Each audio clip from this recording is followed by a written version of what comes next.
Abbasiyah Khalifah, which ruled from 750 to 1258 Christian era, was known as the Golden Age of Islam. It was a time when the Islamic world reached its peak in knowledge, culture, and civilization. The Abbasid rulers built their capital in Baghdad, which became the heart of learning and scholarship. Scholars from different lands gathered there to study, discuss and explain knowledge in many fields, including science, philosophy and religion.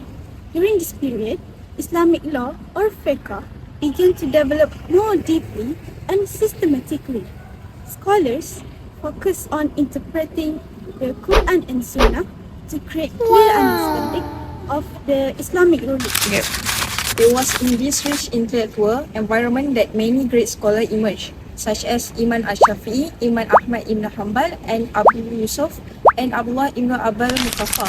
Their efforts helped shape Islamic jurisprudence and ensure that Islamic teachings were applied fairly in society. In the heart of 18th century Persia, during a time of political upheaval and cultural transformation, a man emerged whose pen would shape the future of Arabic prose. His name was Abdullah ibn al-Muqaffa, born Rosbi, the son of Persian nobleman, later known by a name that echoed his father's punishment, al-Muqaffa, the shriveled. Originally a Zoroastrian, Ibn al-Muqaffa embraced Islam and entered the service of the Abbasid Caliphs. Fluent in both Middle Persian and Arabic, he became a bridge between civilizations, translating, advising, and writing with unmatched clarity and elegance. His most celebrated work, Kalila wa Dimna, was a translation of ancient Indian fables, rendered from Persian into Arabic. These allegorical tales, rich with moral and political insight, were more than entertainment. They were tools of instruction, subtle critiques of power, wisdom, and governance, offered under the guise of animal stories. Beyond fables, Ibn al-Muqaffa authored treatises on ethics and statecraft, including Adab al-Kabir and Adab al-Saghir.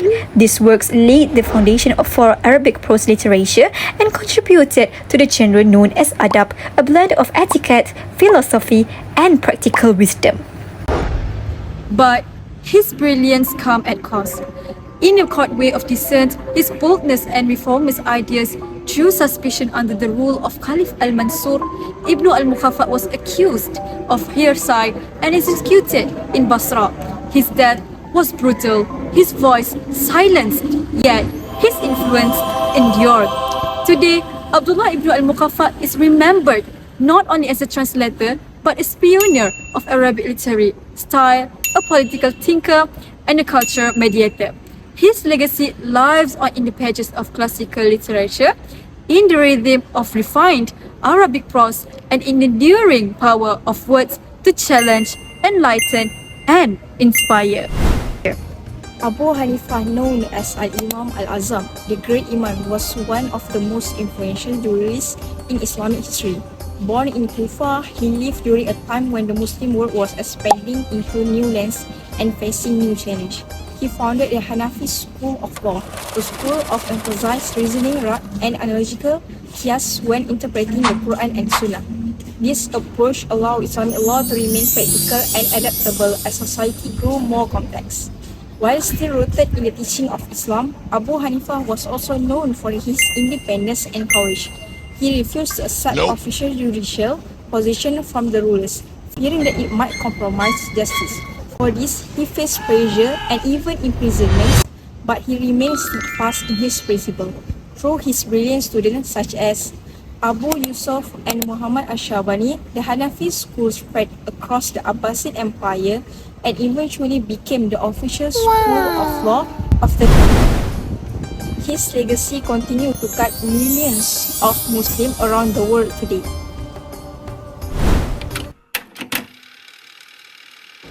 Abu Yusuf lived in Kufa and Baghdad in what is now called Iraq during the 8th century. Abu Yusuf was raised poor but with a ferocious appetite for knowledge. His talent and commitment was eventually recognized by Abu Hanifah, who became his mentor, and under his guidance, Abu Yusuf achieved incredible success and helped develop and spread the influence of the Hanafi school of Islamic law. Abu Yusuf lived in Kufa until he was appointed as Qadi in Baghdad. The Caliph Harun al-Rashid frequently consulted Abu Yusuf on business and financial policy and even bestowed upon him the ability to appoint other Qadis in the empire. During his lifetime, Abu Yusuf created a number of literary works on a range of subjects including Islamic jurisprudence, international law, narrations of collected traditions, and others. Therefore, there is a book entitled Kitab al-Haraj, a treatise on taxation and financial issues facing the empire written as the request of the Caliph Harun al-Rashid.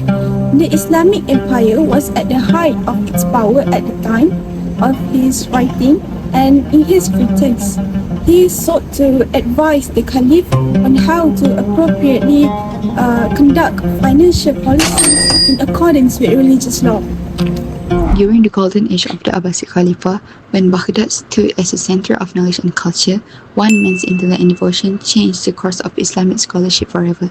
His name was Imam Muhammad ibn Idris al-Shafi'i, a scholar, a jurist, and a man of wisdom whose legacy still lives on today.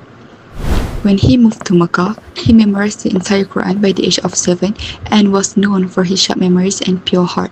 He later studied under Imam Malik ibn Anas in Medina, mastering the famous Mu al-Mutawa. These early years shaped him into a scholar of deep faith and reason.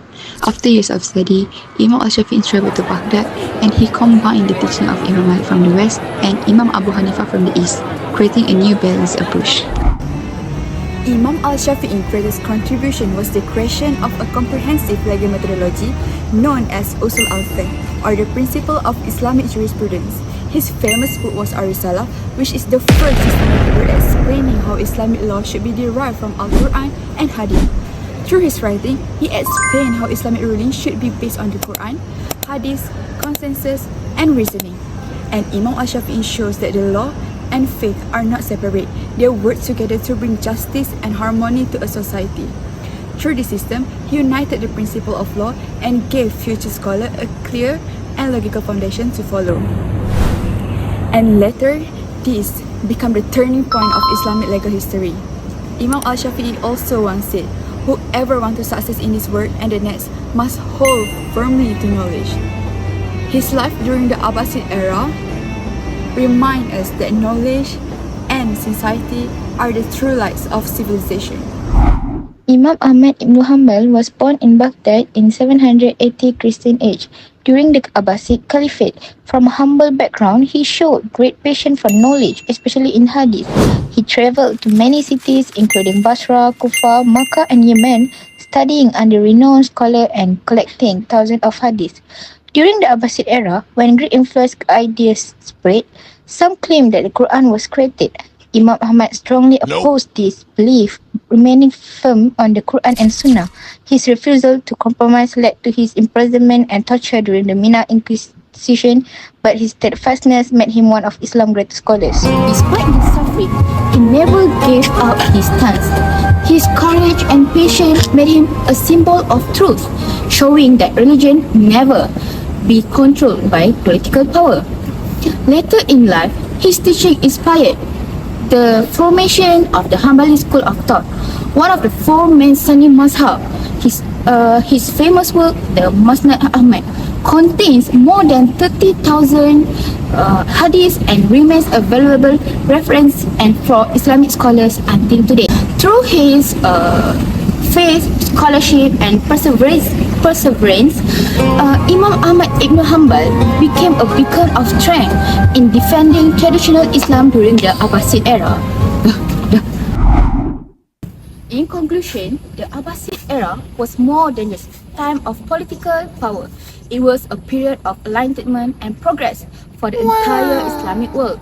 The effort of great scholars like Imam al-Shafi'i, Imam Ahmad ibn Hanbal, Abu Yusuf and Abdullah bin Mukaffaf helped shape Islamic thought and law, making the religion more structured and practical for Muslim societies. The Abbasid Caliphate encouraged learning, debate and discovery, allowing knowledge and faith to grow side by side. Even though the empire eventually declined, its legacy continues to live in the fields of science, literature, and especially Islamic jurisprudence. The Abbasid era reminds us that the true strength comes not only from power, but from wisdom, knowledge, and devotion of truth.